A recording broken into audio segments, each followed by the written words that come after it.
Think you know which way it's going to go? You should head on over to Sports Interaction. When the puck drops, Sports Interaction has you covered. Live and play. Live and play. But pregame. Pregame, live and play are one of their many prop bets. I wasn't ready. On all major sports and prop bets. Wanna bet? SportsInteraction.com/STPN. 19 plus, please play responsibly. I'm keeping them on their toes. Next on the drama report, the Edmonton Oilers, who seem to be either giving up a first-round pick for Joel Edmondson or Xavier, I think, is it Bourgault? Yeah, I think so. Yeah. Eric Engels, one of their top prospects. Eric Engels did a deep dive on Joel Edmondson, and then Mark Spector retweeted it, and he said they're very interested. We know he's interested. They may have to give up a prospect, and it was floated that a first round pick could be the thing that they give up. And remember, Joel Edmondson, no disrespect to him, but he was traded for two fifth-round picks. So it is a little interesting. And then dovetail that with the fact that Jesse Puljujarvi this week or late last was quoted in a Finnish newspaper with translations done in Canada that he's not been playing great. And Oilers media, who has been on him since the second he got in town, are going, see, look, we told you.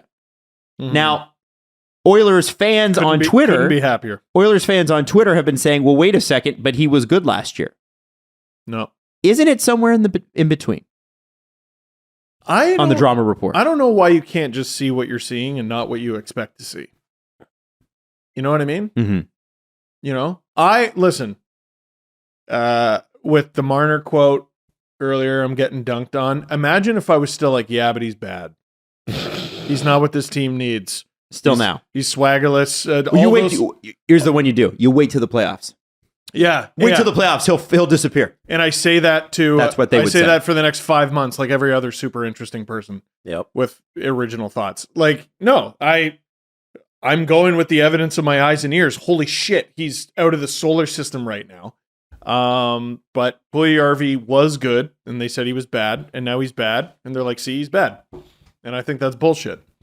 But again, Oilers have a hole in their lineup right now. They need someone to fill it. He hasn't done a good job. And so it sucks that he's down on himself, but there's an opportunity there. I wonder why Ken Holland just won't just get this guy a new start. If there's a top 5 of players in the league who needs a new start, Jesse Puljujarvi is chief among them. It's got to be number 1 or 2. I don't think he can. I think Puljujarvi tanked his own trade value with that quote. He's like, maybe I just can't do it at this level. Ooh. Like, that's not what... He can do it at this level, though. We've seen him do it. Yeah, he's more expensive than... Or I don't know if he's more expensive than Kirby Dach. But he's older than Kirby Dach. He has, honestly, not as much of a track record of success, or they have similar track records of futility. Yep. Maybe that's why Montreal is a good fit for Puljujarvi, potentially. Because look at how good Dach is doing. I didn't even know they were linked in the Edmondson deal. I was just saying that both things are happening at once. I'm just trying to connect 2 and 2. Maybe that would make sense. Maybe it would make sense, but 2016 was a while ago now. And that's when this guy was drafted. And he's still young. And I mean, hello, Tage Thompson. Right. 5 goals in a game. How you do in the first half decade of your career apparently doesn't dictate how the rest of it's going to go. Mm-hmm. Absolutely unbelievable from Tage Thompson. I'm just seeing a team that wants a player and a team that has a player who has potential and needs a new start. And I wonder if there's something that can be done there. With Kirby Dach? No. Puljujarvi. No, I'm looking at... Are you trading Dach? No, he's just comparing and contrasting. No. I'm saying the Habs. What the fuck are you talking about? The Habs have had success with Dach as a reclamation, and so they could potentially have success with Puljujarvi. Okay, thank you. Man, if anybody could make you feel good about yourself, it seems like Marty St. Louis the guy. Probably. And maybe that's what you just need as a coach. That because imagine, okay, we've all worked jobs where if you're working a high performance job and your bosses do not believe in you, even when you're good, it feels bad. I've been in those jobs before, and when you know you're good and you go into that job knowing you're good, but you know that your manager or your manager's manager does not believe in you and doesn't think you're going to do it. When you surprise them with success, they're like, When you maybe falter for a little bit, they're like, see, I fucking told you. Mhm. And I feel like that's what's going on in Edmonton. I feel like Jesse Puljujarvi needs a team to go, hey man, let's get this sorted out. Let's give this one more crack. So, we believe you can do it. He clearly has the skill set.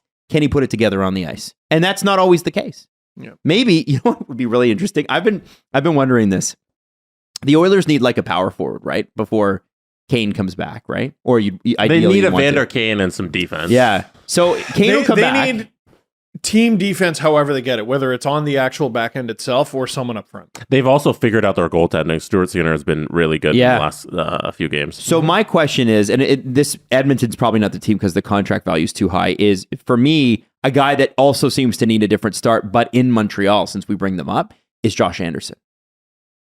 Yeah, there could be something And there. he's mean. And if you have Josh Anderson, listen, there's some days, it's like we've said, Josh Anderson half the time is out of this world, and the other half the time he's invisible. And he has all the tools. There's a guy that has all the tools. It's unfortunate he's making as much as he's making, producing as little as he's producing. But holy shit, around a team with a lot of skill, Josh Anderson, in theory, could be quite valuable because you're not going to fuck with the skill with Josh Anderson walking around ready to torpedo you. Yeah. If I'm Edmonton, there's no way I take on that contract. No, you can't. It's 5.5 It's a trash deal. for 5 more seasons. Yeah, they can't do it. Man. You can't hamstring your team like that. Like Man, it'll Bergevin made be some awful. shit deals. It's crazy. We he didn't knew need to that do one that. was bad right away, and then they made the final though in the first year of the deal. Yeah. And like he was mystifying on that because I got to watch the Canadians very closely on that run to the Cup final, and most games he was borderline invisible, except he was probably the best player on the ice for either team at least once in every series he played. Yep. Like, it made no sense. Yep.